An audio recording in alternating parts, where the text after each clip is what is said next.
مسلمہ قذاب نے نبی کریم صلی اللہ علیہ وآلہ وسلم کو خط لکھا، میرے ساتھ ایک معاہدہ کر لیں، جب تک آپ حیات ہیں آپ نبی ہیں، جب آپ کا وصال ہو تو میں نبی، یا یہ معاہدہ کر لیں کہ آدھے عرب کے آپ نبی، آدھے عرب کا میں نبی، معاذ اللہ۔ اس کے خط پر نبی کریم صلی اللہ علیہ وآلہ وسلم نے جواب میں لکھا، میں تو اللہ کا رسول ہوں جبکہ تو کذاب ہے، جھوٹا ہے۔ جب نبی کریم صلی اللہ علیہ وآلہ وسلم نے خط میں کذاب لکھا تو فرمانے لگے، کون لے کے جائے گا یہ خط اس کذاب کے دربار میں؟ اس کے آگے بھی محافظ اور پیچھے بھی محافظ ہیں، جان کا خطرہ بھی ہے۔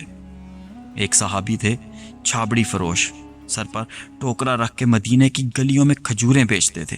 11 بچوں کے باپ تھے، جسمانی طور پر بھی کمزور تھے، کھجور کھا رہے تھے، جلدی سے اٹھے، ہاتھ کھڑا کر کے کہا، میں حضور کسی اور کی ڈیوٹی نہ لگائیے گا، میں جاؤں گا۔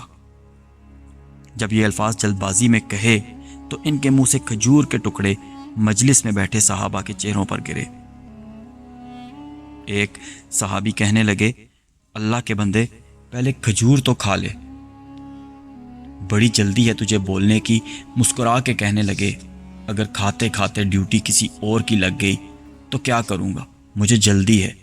حضور صلی اللہ علیہ وآلہ وسلم نے اپنا نیزہ دیا، گھوڑا دیا اور فرمایا، ذرا ڈٹ کے جانا اس کذاب کے گھر۔ وہ صحابی عقیدت سے نظریں جھکا کر کہنے لگے، محبوب خدا آپ فکر ہی نہ کریں۔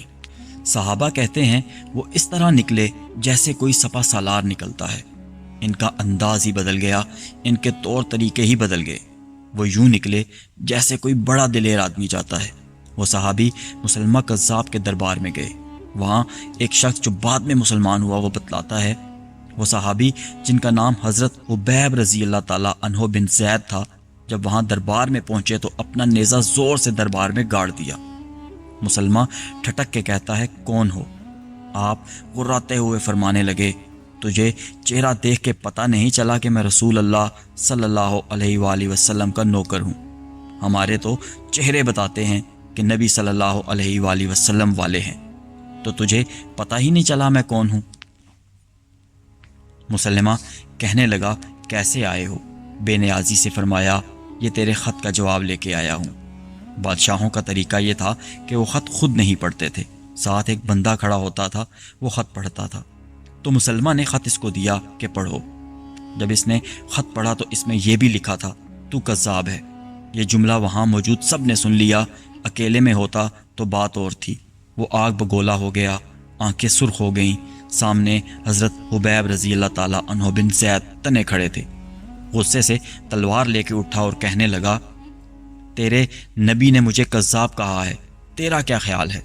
حبیب رضی اللہ تعالیٰ عنہ بن زید مسکرا کے فرمانے لگے، خیال والی بات ہی کوئی نہیں، جسے میرا نبی کذاب کہے وہ ہوتا ہی کذاب ہے۔ تو 7 سمندروں کا پانی بھی بہا دے تو بھی تیرا جھوٹ نہیں دھل سکتا۔ مسلمہ غصے کی شدت سے کانپتے ہوئے کہنے لگا، تو پیچھے پلٹ کے دیکھ، سارے میرے سپاہی، میرے پہرے دار، تلواریں، نیزے، خنجر، تیر، سب تیرے پیچھے کھڑے میرے ماننے والے ہیں۔ حضرت حبیب رضی اللہ تعالیٰ عنہ بن زید رضی اللہ تعالیٰ عنہ فرمانے لگے، میرے 12 بچے ہیں، ان میں سے کچھ ایسے ہیں جو دودھ پیتے ہیں، کچھ ایسے ہیں جنہوں نے ابھی چلنا بھی نہیں سیکھا۔ میں جب رسول اللہ صلی اللہ علیہ وآلہ وسلم کا پیغام لے کے نکلا تو میں نے پلٹ کے بچے نہیں دیکھے، تو تیرے پہرے دار کیسے دیکھ لوں؟ جو جی میں آتا ہے کر لے۔ غلامان محمد صلی اللہ علیہ وآلہ وسلم جان دینے سے نہیں ڈرتے۔ مسلمہ نے زور سے تلوار ماری، بازو کٹ کے گر گیا۔ کہنے لگا، اب بول، اب تیرا کیا خیال ہے؟ آپ فرمانے لگے، تو بڑا بے وقوف ہے، ہمیں آزماتا ہے، ہمیں تو بدر سے لے کر احد تک سب آزما چکے، تو ابھی بھی خیال پوچھتا ہے؟ میرا یقین وہی ہے جو میرے نبی نے فرمایا۔ مسلمہ نے پھر تلوار ماری، دوسرا ہاتھ کٹ گیا۔ کہنے لگا، میں تجھے قتل کر دوں گا، باز آ جا۔ آپ فرمانے لگے، تو بڑا ہی نادان ہے، ان کو ڈراتا ہے جو فجر کی نماز پڑھ کے پہلی دعا ہی شہادت کی مانگتے ہیں، جو کرنا ہے کر لے۔ مسلمہ قذاب نے تلوار گردن پر رکھی، کہنے لگا، میں تیری گردن کاٹ دوں گا۔ حبیب بن زید فرمانے لگے، کاٹتا کیوں نہیں؟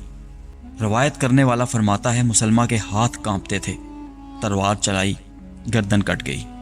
ادھر مدینے میں حضور صلی اللہ علیہ وآلہ وسلم کی آنکھوں میں آنسو آئے۔ صحابہ کرام رضی اللہ تعالیٰ عنہ نے پوچھا، یا رسول اللہ کیا ہوا؟ فرمایا، میرا حبیب شہید ہو گیا اور رب کریم نے اس کے لیے جنت کے سارے دروازے کھول دیے ہیں کہ محمد سے وفا تو نے تو ہم تیرے ہیں، یہ جہاں چیز ہے کیا، لوح و قلم تیرے ہیں۔